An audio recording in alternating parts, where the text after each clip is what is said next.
Je vous exhorte donc, moi, le prisonnier dans le Seigneur, à marcher d'une manière digne de la vocation qui vous a été adressée, en toute humilité et douceur, avec patience, vous supportant les uns les autres avec amour, vous efforçant de conserver l'unité de l'esprit par le lien de la paix.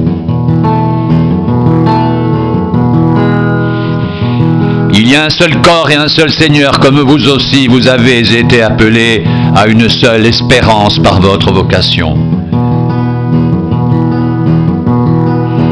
Il y a un seul Seigneur, une seule foi, un seul baptême, un seul Dieu et Père de tous, qui est au-dessus de tous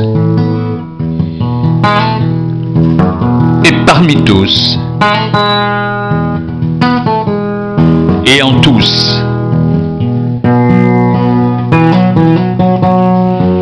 Mais à chacun de nous, la grâce a été donnée selon la mesure du don de Christ.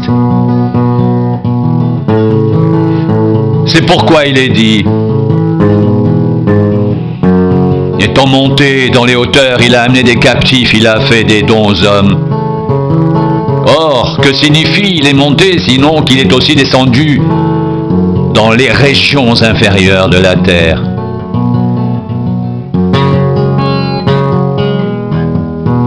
Celui qui est descendu, c'est le même qui est monté au-dessus de tous les cieux, afin de remplir toutes choses. Et il a donné les uns comme apôtres, les autres comme prophètes, les autres comme évangélistes, les autres comme pasteurs et docteurs, pour le perfectionnement des saints en vue de l'œuvre du ministère et de l'édification du corps de Christ.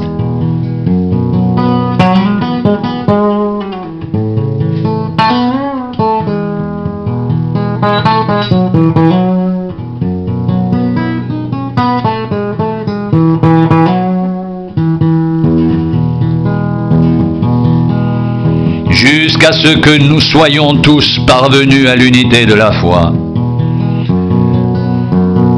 et de la connaissance du Fils de Dieu, à l'état d'homme fait à la mesure de la stature parfaite de Christ. Ainsi, nous ne serons plus des enfants flottants et emportés à tout vent de doctrine par la tromperie des hommes, par leur ruse dans les moyens de séduction.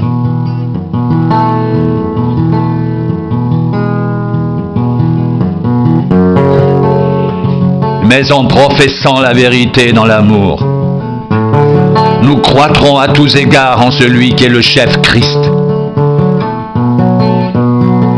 C'est de lui et grâce à tous les liens de son assistance que tout le corps bien coordonné, formant un solide assemblage, tire son accroissement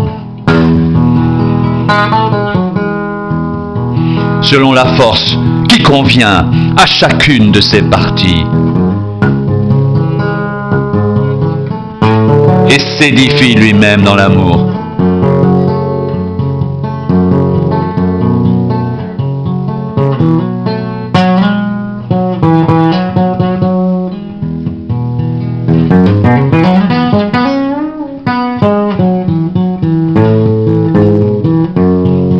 Voici donc ce que je dis et ce que je déclare dans le Seigneur. Vous ne devez plus marcher comme les païens qui marchent selon la vanité de leurs pensées. Ils ont l'intelligence obscurcie. Ils sont étrangers à la vie de Dieu à cause de l'ignorance qui est en eux, à cause de l'endurcissement de leur cœur. Ayant perdu tout sentiment, ils se sont livrés au dérèglement pour commettre toute espèce d'impureté jointe à la cupidité.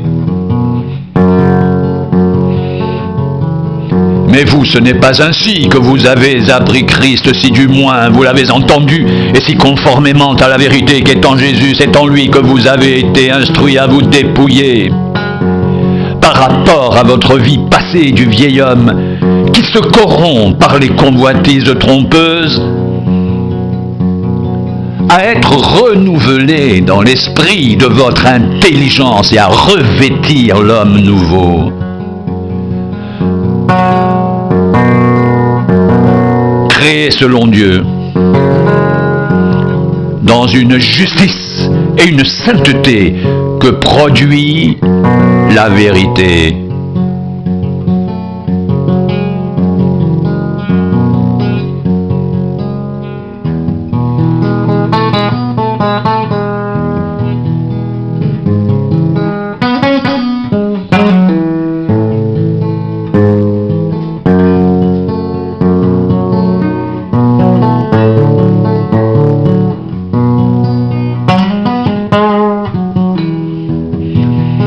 Devenez donc les imitateurs de Dieu comme des enfants bien-aimés et marchez dans l'amour à l'exemple de Christ qui nous a aimés, qui s'est livré lui-même à Dieu pour nous comme une offrande et un sacrifice de bonne odeur. Que la débauche, ni aucune impureté, ni la cupidité ne soient pas même nommées parmi vous, ainsi qu'il convient à des saints.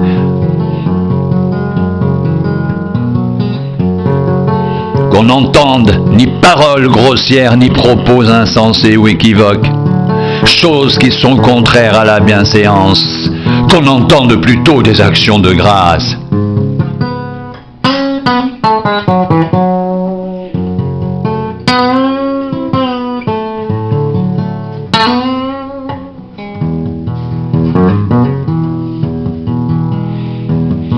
Car sachez-le bien, aucun débauché ou impur ou cupide, c'est-à-dire idolâtre, n'a d'héritage dans le royaume de Christ et de Dieu. Que personne ne vous séduise par de vains discours, car c'est à cause de ces choses que la colère de Dieu vient sur les fils de la rébellion. N'ayez donc aucune part avec eux. Autrefois vous étiez ténèbres, et maintenant vous êtes lumière dans le Seigneur, marchez comme des enfants de lumière. Car le fruit de la lumière consiste en toutes sortes de bonté, de justice et de vérité. Examinez ce qui est agréable au Seigneur, et ne prenez point part aux œuvres infructueuses des ténèbres, mais plutôt condamnez-les. Car il est honteux de dire ce qu'ils font en secret. Mais tout ce qui est réprouvé apparaît en pleine lumière.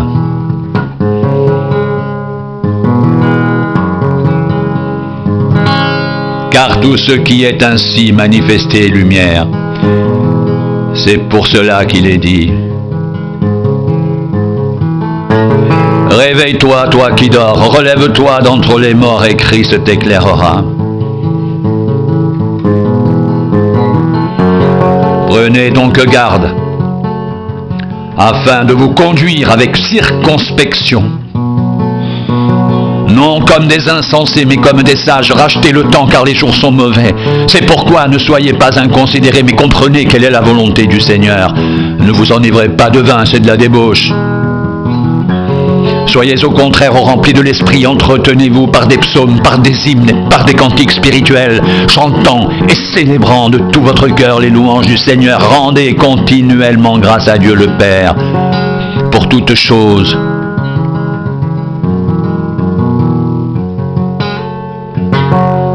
au nom de notre Seigneur Jésus-Christ, vous soumettant les uns aux autres dans la crainte de Christ.